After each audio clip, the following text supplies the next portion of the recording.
The Book of Five Rings is a text on strategy and martial arts written by the legendary Japanese swordsman, Miyamoto Musashi.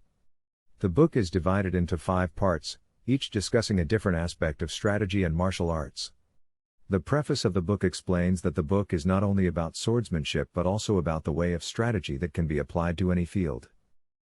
Musashi states that the principles of strategy are the same in both large-scale and small-scale conflicts. He believes that by understanding the principles of strategy, one can win in any situation, whether it is in battle or in everyday life. Musashi also emphasizes the importance of being able to adapt to changing situations and to be flexible in one's approach. Moreover, Musashi stresses that true mastery can only be achieved through experience and practice, rather than just theory or intellectual knowledge. He encourages readers to apply the principles of strategy in their daily lives and to constantly improve themselves through practice and reflection. In summary, the preface of the Book of Five Rings sets the stage for the rest of the book by introducing the key themes of strategy, adaptability, and mastery through experience. The book is not just a guide for swordsmanship but a comprehensive manual for achieving success in any field. Chapter 1: Japan during Musashi's lifetime. In the first chapter, Musashi provides a historical background of Japan during his lifetime. He describes the social and political climate of Japan, which was marked by internal conflicts and civil wars. Musashi observes that this period of instability led to the development of various martial arts and fighting styles. Musashi also describes the different types of warriors that existed during his time, including samurai, ronin, and monks. He notes that while each group had their own unique fighting styles, they all shared the same goal of achieving victory on the battlefield. The main takeaway from this chapter is that the development of martial arts in Japan was a response to the unstable political climate of the time. Musashi highlights the importance of understanding the historical context in which martial arts were developed to fully appreciate their significance. Chapter 2: Kendo. In the second chapter, Musashi provides a detailed explanation of Kendo, the way of the sword. He explains that Kendo is not just about the physical act of wielding a sword, but also about cultivating one's mind and spirit. Musashi discusses the importance of posture, footwork, and breathing techniques in Kendo. He emphasizes the need for practitioners to remain calm and composed under pressure, as this is essential for achieving victory in a fight. Musashi also stresses the importance of discipline and rigorous training in Kendo. He encourages practitioners to train consistently and to continuously strive for self-improvement. The key takeaway from this chapter is that Kendo is not just a physical practice, but a mental and spiritual one as well. Musashi highlights the importance of discipline, focus, and training in mastering the art of the sword. Before we continue, we would like to inform you that we release these summaries in audio format on Spotify before we release them on YouTube in video format, with subtitles. We have also created a goldmine of information which you can get exclusive access to by supporting us on Patreon. You get in-depth summaries plus scripts, usually twice the length of our YouTube content, a list of the top 20 key takeaways and exercises, summary requests, and more. Thank you for the support and don't forget to hit the like button. Chapter 3: Kendo and Zen. In the third chapter, Musashi explores the relationship between Kendo and Zen. He argues that Kendo and Zen are two sides of the same coin, as both require mental and spiritual discipline to be mastered. Musashi emphasizes the importance of mental focus and concentration in both Kendo and Zen. He also suggests that the principles of Zen can be applied to Kendo to help practitioners develop a deeper understanding of the art. Musashi also notes that Kendo and Zen require practitioners to be present in the moment and to cultivate a heightened sense of awareness. He suggests that by being fully present in the moment, one can achieve a state of no mind, which is essential for achieving success in Kendo and Zen. The key takeaway from this chapter is that Kendo and Zen are interconnected and require mental and spiritual discipline to be mastered. Musashi highlights the importance of being present in the moment and cultivating a heightened sense of awareness to achieve success in both Kendo and Zen. Chapter 4: Concerning the life of Miyamoto Musashi. In the fourth chapter, Musashi provides a brief autobiography of his life. He describes his early years as a warrior and his travels throughout Japan to seek out opponents and improve his skills. Musashi also discusses his philosophy on combat, noting that his goal was not to defeat his opponents, but to understand them. He believed that by understanding his opponents, he could better understand himself and improve his own skills. Musashi also reflects on the importance of practice and self-reflection in his life. He notes that his success as a warrior was not solely due to his natural talent, but also to his commitment to training and constant self-improvement. The main takeaway from this chapter is that Musashi's success as a warrior was not solely due to his natural talent, but also to his commitment to training and constant self-improvement. Musashi's philosophy on combat emphasizes the importance of understanding one's opponent and using that knowledge to improve one's own skills. Chapter 5: The Works of Miyamoto Musashi. In the 5th chapter, Musashi describes his various works on strategy and martial arts. He notes that his works are not just about swordsmanship, but also about the principles of strategy that can be applied to any field. Musashi explains that his works are based on his own experiences and observations, rather than on theoretical knowledge. He emphasizes the importance of practical experience in mastering any skill or art. Musashi also discusses the importance of adapting one's strategy to fit the situation at hand. He notes that while his works provide a framework for strategy and martial arts, it is ultimately up to the practitioner to adapt and apply these principles in their own unique way.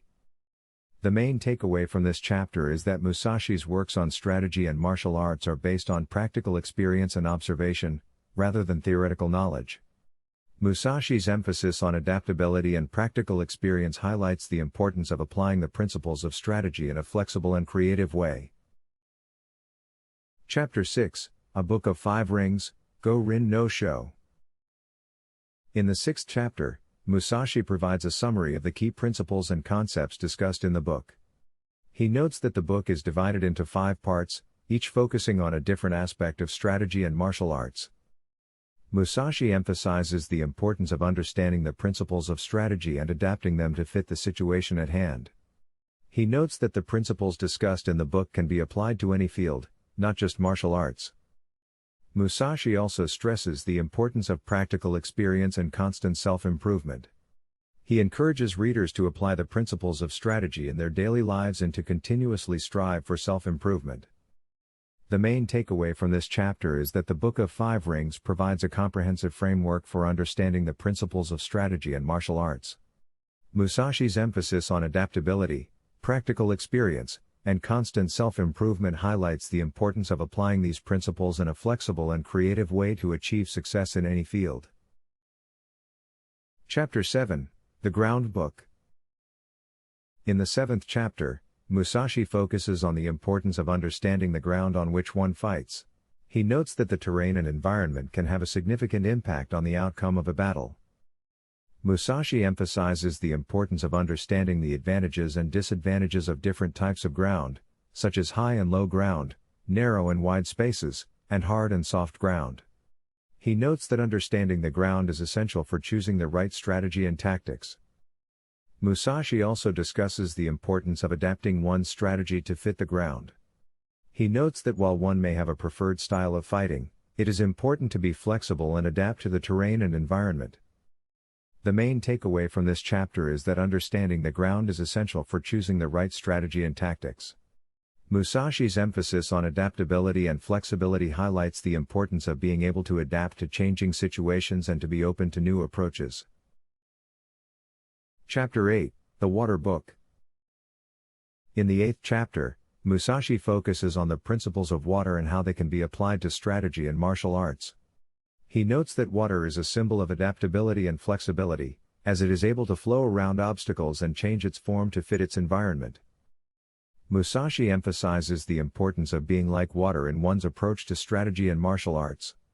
He notes that being flexible and adaptable is essential for success, as it allows one to adapt to changing circumstances and take advantage of new opportunities.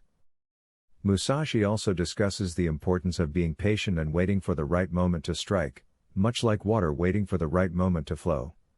He notes that rushing into battle without careful consideration can lead to defeat. The main takeaway from this chapter is that the principles of water, such as adaptability, flexibility, and patience, are essential for success in strategy and martial arts.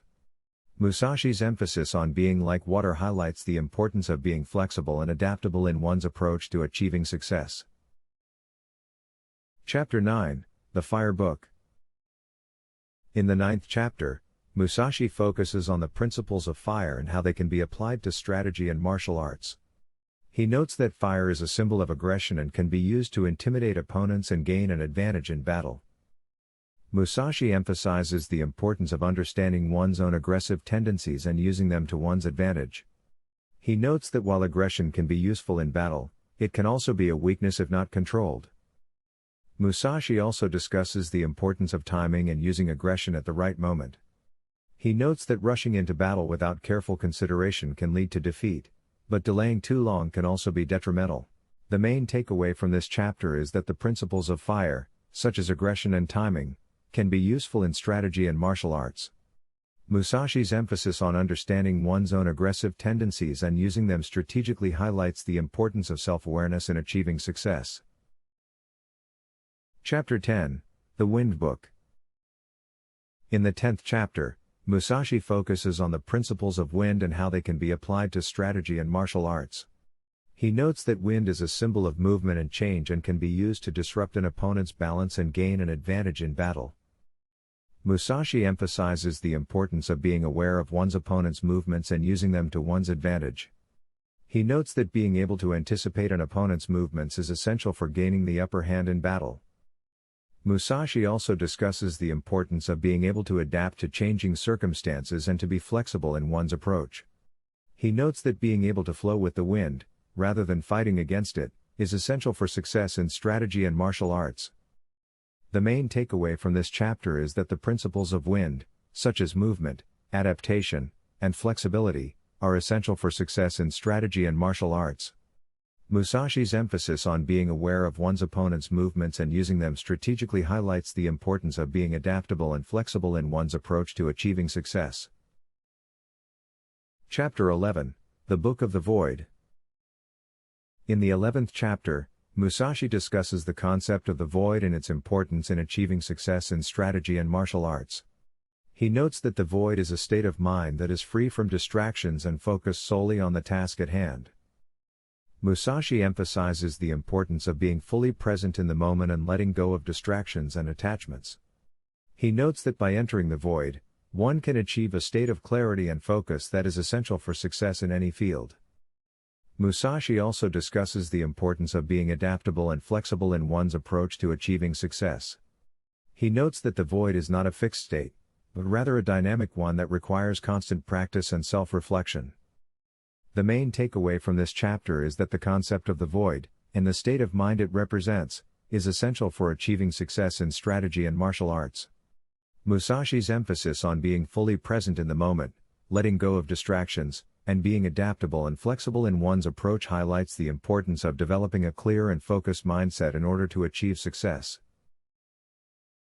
Conclusion.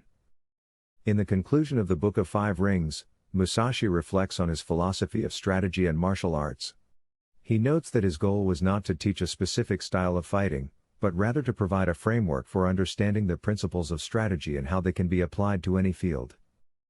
Musashi emphasizes the importance of practical experience and constant self-improvement in achieving success in any field. He notes that while natural talent may be a factor, it is ultimately one's dedication and commitment to training and self-improvement that leads to success. Musashi also stresses the importance of being adaptable and flexible in one's approach to achieving success. He notes that while his principles of strategy provide a framework, it is ultimately up to the individual to adapt and apply them in their own unique way. The main takeaway from the conclusion is that Musashi's philosophy of strategy and martial arts is based on practical experience, constant self-improvement, and adaptability. His emphasis on practical experience, dedication to training, and flexibility highlights the importance of applying the principles of strategy in a creative and adaptive way to achieve success in any field.